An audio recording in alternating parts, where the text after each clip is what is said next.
I heard the crash before I saw the destruction. The sound of breaking glass and splintering wood echoed through our home, followed by my daughter Lily's desperate cry. "Grandma, please stop." Heart pounding, I rushed up the stairs to Lily's art room, the space we'd carefully created together after her father's passing last year. At 8 years old, art had become Lily's way of processing her grief, her safe haven when the world felt too big and scary. What I saw stopped me cold. My mother-in-law, Eleanor, stood amidst a sea of destruction, her face twisted in a satisfied smirk as she systematically dumped Lily's art supplies into heavy-duty trash bags. Broken easels, torn canvases, and shattered paint bottles littered the floor. Lily stood in the corner, tears streaming down her face, clutching her special sketchbook, the last gift her father had given her. "What are you doing?" I managed to ask, my voice steady despite the rage building inside me. Eleanor turned, her designer shoes crunching over broken colored pencils. "Olivia, dear, I'm doing what needs to be done. Lily needs to learn proper activities for a young lady. Painting won't get her a husband." "She's 8 years old," I said, moving to stand between Eleanor and my daughter. "Exactly. These are formative years. She should be learning etiquette, proper deportment, not wasting time with this." She gestured dismissively at the wreckage. "Creative nonsense." I felt Lily trembling behind me. "Mom," she whispered, "my portfolio for the school contest." The school contest. Lily had spent months preparing her portfolio for the prestigious Young Artists competition. Her art teacher, Ms. Martinez, had been mentoring her, seeing something extraordinary in my daughter's work. Eleanor must have heard because she smiled coldly. "Oh, you mean these?" She pulled out a folder from one of the trash bags, Lily's carefully curated artwork spilling out. With deliberate cruelty, she began tearing the pages. "There. Now you can focus on proper activities." "Stop," Lily cried out, but Eleanor continued, shredding months of work into confetti. "Grandma Eleanor knows best, dear. Your mother may encourage this nonsense, but I won't have my only grandchild embarrassing our family name with paint-stained fingers and artistic delusions." I wanted to scream, to grab Eleanor and physically throw her out of our house. But years of experience had taught me that losing control would only make things worse. Instead, I took a deep breath and pulled out my phone, starting to record. "Eleanor," I said calmly, "please explain again why you're destroying Lily's art supplies." She turned to the camera, completely missing my intent. "I'm doing what's necessary. James would never have allowed this artistic foolishness if he were still alive. My son wanted a proper daughter, not some paint-splattered bohemian."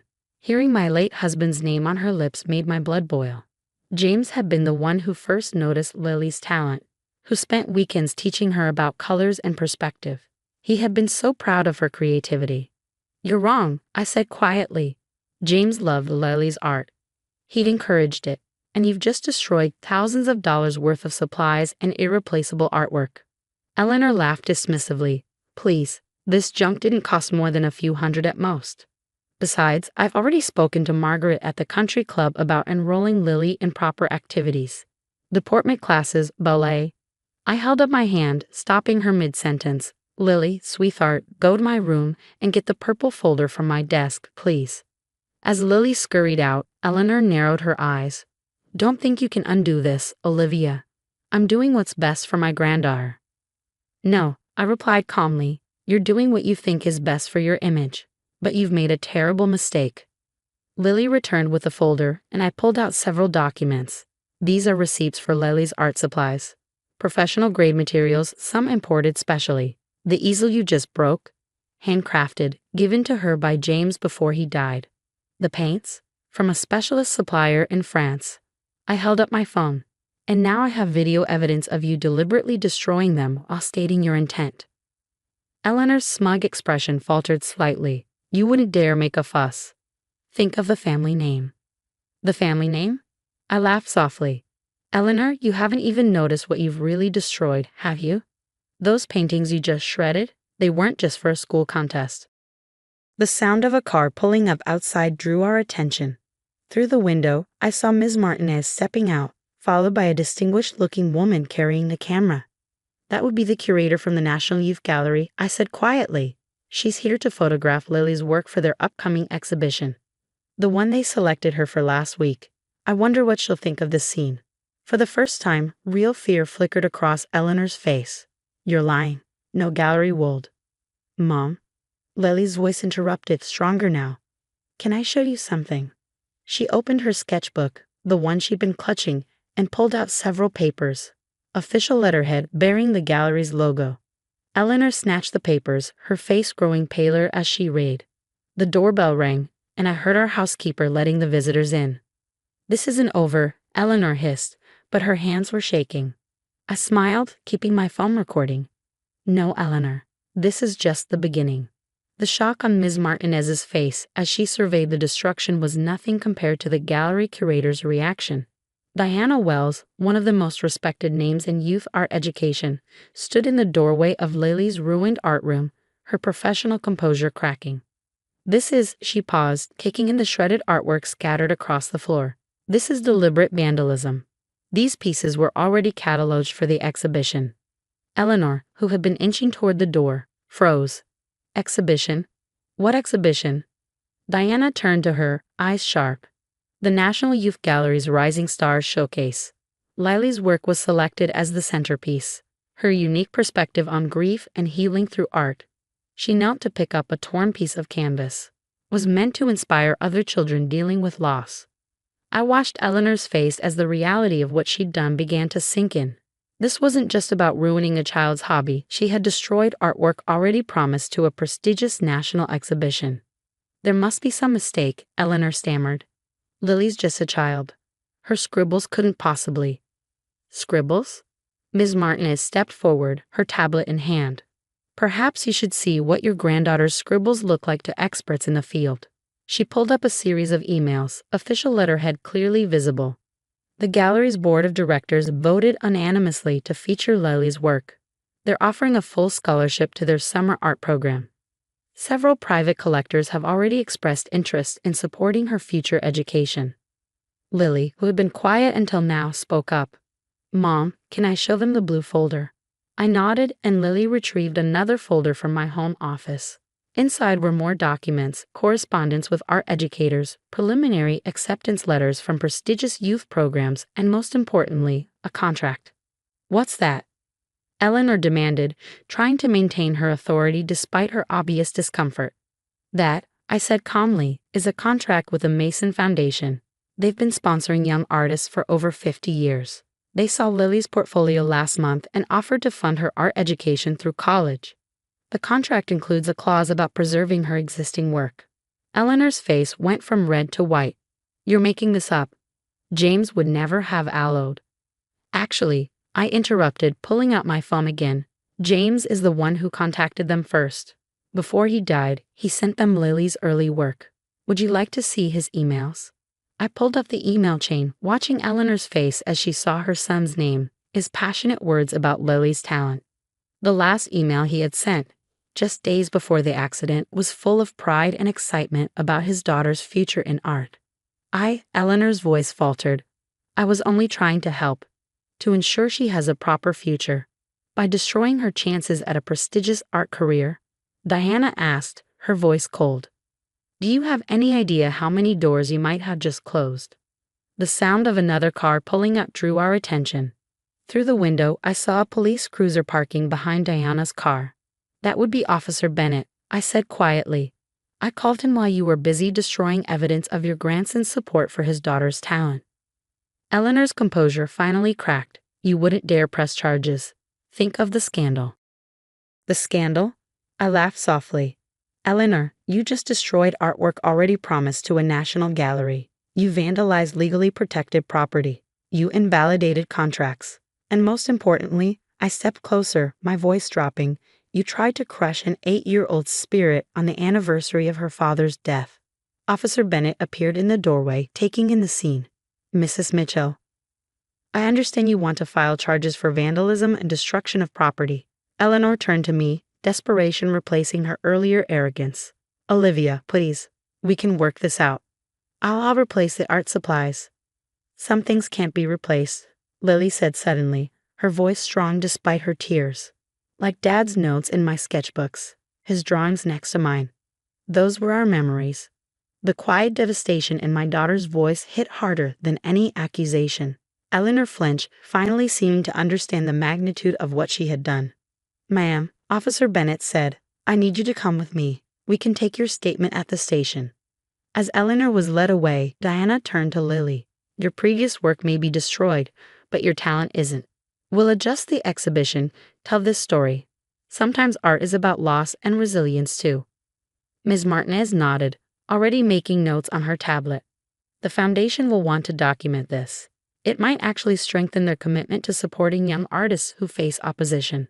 I wrapped my arm around Lily's shoulders, feeling her straighten up despite her tears. "Mom," she whispered, "can I still make art?" "Oh, sweetheart," I hugged her close, "you can make all the art you want. And this time, we'll make sure nobody can destroy it." Looking around the ruined art room, I felt a strange sense of peace. Eleanor had tried to destroy something beautiful, but she had only succeeded in showing everyone exactly who she was. As Diana and Ms. Martinez began photographing the destruction for their records, I knew this wasn't the end of Lily's artistic journey. It was just the beginning of a very different story than Eleanor had planned. 6 months after Eleanor's destructive rampage, I stood in the National Youth Gallery, watching Lily explain her new exhibition to a captivated audience. The display was titled "Rising from Ashes," and it told a story more powerful than anyone could have anticipated. Photographs of the destruction Eleanor had caused were artfully displayed alongside Lily's new works. Each piece reflected her growth, her resilience, and her transformation of pain into beauty. The centerpiece was a large canvas depicting torn artwork reformed into a phoenix, each fragment containing a memory of her father. The artist's journey, Diana told a group of reporters, isn't just about creating beauty. It's about overcoming obstacles, finding strength in adversity. Lily's work demonstrates this at a level we rarely see, even in adult artists. Eleanor's actions had backfired spectacularly. The story of a grandmother destroying a child's art had caught media attention, but Lily's response to that destruction had captured hearts. The Mason Foundation had doubled its commitment to her education, establishing a new program to protect young artists facing similar opposition. "Mom." Lily tugged at my sleeve. "Grandma's here." I turned to see Eleanor standing at the gallery entrance, looking smaller somehow in her designer suit. The court-mandated therapy and community service had changed her. She'd spent 3 months teaching art classes at a children's shelter, an experience that had shaken her rigid worldview. "May I come in?" she asked quietly, none of her former arrogance present. I looked at Lily, letting her make the choice. My daughter straightened her shoulders, paint-stained fingers gripping her new sketchbook. "You can see my art, Grandma. That's what it's here for." Eleanor moved slowly through the exhibition, stopping at each piece. Her hands trembled when she reached the Phoenix painting. "James would have loved this," she whispered. "He does," Lily replied simply. "I feel him when I paint." Tears slid down Eleanor's cheeks as she turned to us. I was wrong, so terribly wrong. I thought I was protecting our family's reputation, but I was just protecting my own prejudices. "You can't undo what you did," I said firmly, "but you can learn from it." She nodded, pulling an envelope from her purse. "I know, that's why I'm doing this." She handed it to me.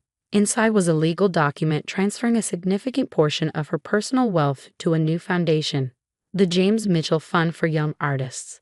"It's independent of me," she explained quickly. "Professional arts educators will run it. I wanted to make sure no other child faces what I put Lily through." Before I could respond, Ms. Martinez approached with exciting news. "Lily, the Juvenile Arts Council wants to feature your story in their national campaign. They're calling it Art Survives." Watching my daughter's face light up, I saw James in her smile. He'd always said art had the power to transform pain into purpose. Lily was living proof of that. Eleanor stepped back, understanding this wasn't her moment, but Lily surprised us both by grabbing her grandmother's hand. "Want to see my new sketches? I'm planning a series about forgiveness." That evening, after the gallery closed, I found Lily in her new art studio, a space 3 times larger than her old room, secured by state-of-the-art locks. She was sketching something that looked like a family tree, but with paintbrushes instead of branches. "Mom," she asked, not looking up from her work, "do you think Dad would be proud of how we handled everything?" I sat beside her, remembering James's words about art being a bridge between hearts. He'd be proud of how you turned destruction into creation, hate into understanding. That's what real artists do. Lily nodded, adding color to her sketch. Rama's different now. Not perfect, but different. People can change when they face the consequences of their actions, I agreed. The important thing is that you stay true to yourself. The moon cast shadows through the studio windows as I watched my daughter continue to create, unbowed by those who had tried to dim her light. Eleanor's attempt to destroy Lily's art had instead revealed its true value, not just in monetary terms or prestige, but in its power to heal, transform, and bridge divides. James would indeed be proud. His daughter hadn't just survived an attempt to destroy her passion. She turned it into a movement that would help protect other young artists for years to come. Sometimes I realize the most beautiful art comes from the darkest moments, and Lily, my brilliant, resilient daughter, was just beginning to create her masterpiece.